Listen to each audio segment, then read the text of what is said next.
전세자금 대출도 200조가 넘었답니다. 애시당초 전세자금을 대출해준다는 것 자체가 비정상이었다라고 저는 생각합니다.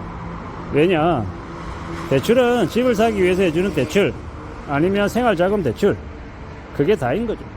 왜 전세자금까지 대출을 해줘야 되냐라는 겁니다. 하나의 건물을 가지고 집주인은 그 집을 담보로 한 대출을 받고, 또 세입자는 전세자금으로 대출을 받고, 이 말이 안 되는 거잖아요.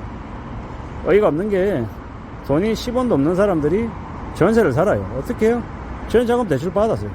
3억 빌리고 4억 빌려가지고 5억 빌려가지고 전세를 살아요. 말이 안 되는 거잖아요. 어처구니가 없는 거죠.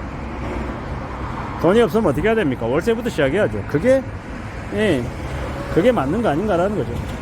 아니, 무슨 놈의 대출을, 전세까지 대출을 해줘가지고 빚내서 전세 사기 하는 게 말이 되냐라는 겁니다. 그러다 보니까 최근에 전세자금 대출, 전세 사기를 당한 사람들이 입는 피해가 되게 크죠. 왜 크겠습니까? 전세금 예를 들어 3억이라고 치면 3억 날렸어요. 그러면 대출 받았던 3억을 또 갚아야 돼요. 그러면 실제로는 6억을 갚아야 되는 거예요. 이게 현실인 겁니다. 참 어처구니가 없죠. 6억을 갚아야 되는 건 아니고, 실제로는 6억이 날라간 셈인 거죠. 아무튼 좌우지간 이 대출을 너무 꺼내주는, 대출을 너무 자연스럽게 생각한 세상이 되어버린 겁니다. 그런데 그 방만한 대출이 많은 사람들을 되게 힘겹고 어렵게 이제 만들었잖아요. 그러고 나면 이 다음에는 어떻게 되겠습니까? 사람들이 나중에는 대출을 해준다? 대출 안 받으려 할 거예요. 그리고 금융권도 마찬가지고. 기존에는 대출을 너무 아무렇지도 않게 해줬지만, 이 무분별하게 대출해줬더니 어떤 일이 벌어집니까? 대출 상환이 안 되는 거예요. 연체가 심해지는 거예요. 그러면 결국엔 금융권들도 손해를 보는 거예요. 나중에는 금융권들도 아무에게나 대출해주는 게 아니라 대출해주는 조건을 매우 까다롭게 하고 대출해줄 것입니다. 대출 받는 사람들도 마찬가지일 거고, 결국은 서로 이제 이 되게 힘겹고 어려운 이 대출 부실 폭탄들이 터지고 나면 그 다음에 이제 상황이 많이 안 좋아지는 거죠. 많이 힘겨워지는 겁니다. 꽤 충격적인 일들이 계속 될 거다라는 겁니다. 그러한 일들을 다 겪고 나면 사람들이 어떻게 될까? 더 이상 대출 받지 않고 액면대로 살고, 없으면 없는 대로 밥 굶고, 그걸 이제 그냥 기본값으로 당연하게 생각하고, 또한 어떤 식으로든 저축하려고 막 혈안일 겁니다. 왜 저축하려고 혈안이겠습니까? 돈 없으면 죽는다라는 걸 알기 때문에. 돈 없으면 아파도 병원도 못 가고, 이 가족들이 힘들어져도 가족도 못 도와주고, 여러 가지로 이제 안 좋은 상황에 내몰린다라는 걸 알게 되기 때문이죠. 결국은 돈을 꼭 확보해 둬야 된다. 특히나 비상금은 가지고 있어야 된다라는 생각을 더 강하게 하면서 할 것입니다. 그게 또 올바른 모습이고, 이때까지는 전세자금 대출까지 해줄 정도로 대출이 너무 막장이었습니다. 지금 아닌 IMF 전만 해도 대출을 받을 수 있는 사람들은 되게 적었습니다. 신용카드도 아무나 사용할 수 있는 게 아니었고요. 신용카드 발급받아서 카드 끊는다라는 것 자체가 되게 부의 상징일 정도였죠.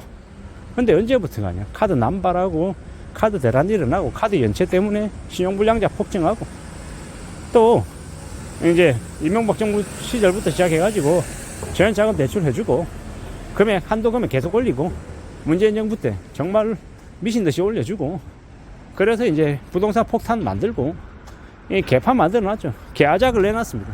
그게 지금입니다. 앞으로 얼마나 많은 사람들이 힘겨워하고 어려워하고 몰락하고 망가질까 생각해보면 걱정이 많이 되죠.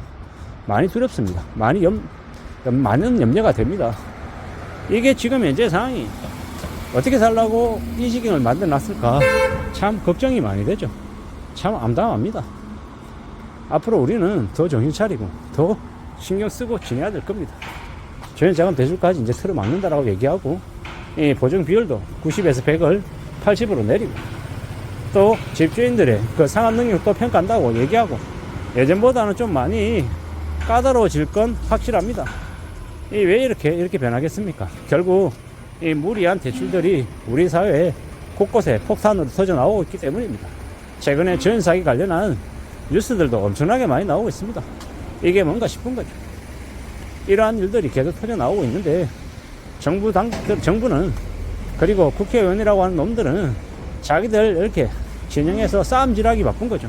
제발 좀 이러한 민생을 위한 그런 정책들은 우선적으로 좀 검토하고 평가해서 좀 바로잡아 주기를 간절히 바랍니다. 그래야 되지 않나라고 생각하는 거죠.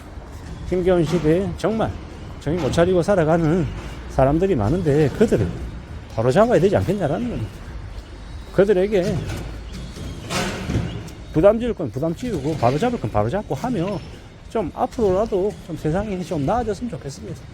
그런 것들을 바라는데 과연 그게 이루어질까 가능할까 라는 의구심도 많이 듭니다. 험난한 시대를 살아가고 있는데 이걸 어떻게 견뎌나가고 극복하고 헤쳐나가야 되겠습니까? 막막하죠. 두렵습니다. 겁납니다.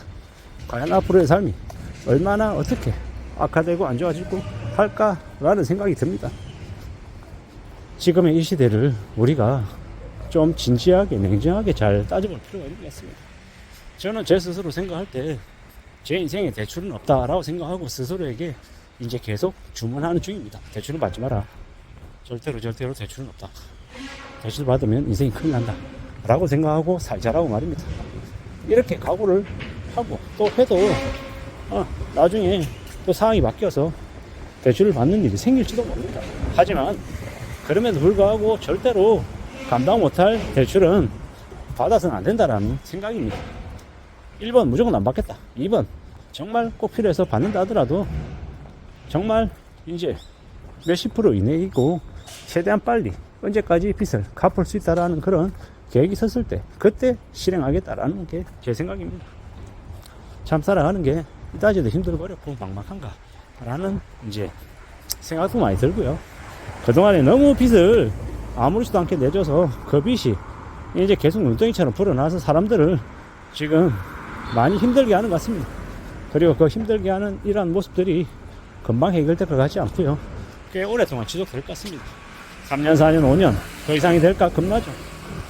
누가 뭐라 해도 이 감당 못할 빚이 이 가져다 주는 이 악효과는 엄청난 것 같습니다. 그러니 더 신중하게 더 정신 차리고 살아가야 될 것 같습니다. 더 겁내고 더 들어야 된다는 말씀입니다. 함부로 뭔가를 생각하는 건 그만큼 위험한 게 없다라고 생각합니다. 정신 바짝 차리고 살아야죠. 험난한 시대를 살아가는데 별거 아닌 것처럼 얘기하는 놈들은 다 가짜이고 악마입니다. 악마가 별거 있냐고요. 내 삶을 흐트리고 내 삶을 망가뜨리는 그가 바로 악마다라고 생각합니다. 무서워하고 겁내고 두려워하며 지내야겠다라는 생각입니다. 잘 생각하고 잘 따져보고 잘 궁리해야 될 것 같습니다. 어떻게 사는 게 안전하게 살아가는 길인지를 스스로에게 물어야 될 것 같습니다.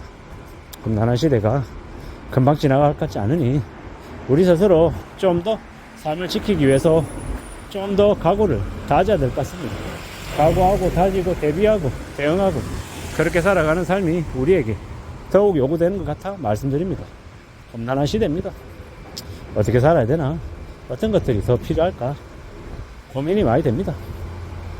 참 많은 걱정들, 많은 두려움이 생기겠지만 그럼에도 불구하고 또 정신을 바짝 차리고 하루하루를 또 지내야 될 것 같습니다. 그렇게 우리 자신을 지켜내며 살아가자라고 말씀드리고 싶습니다. 이상입니다.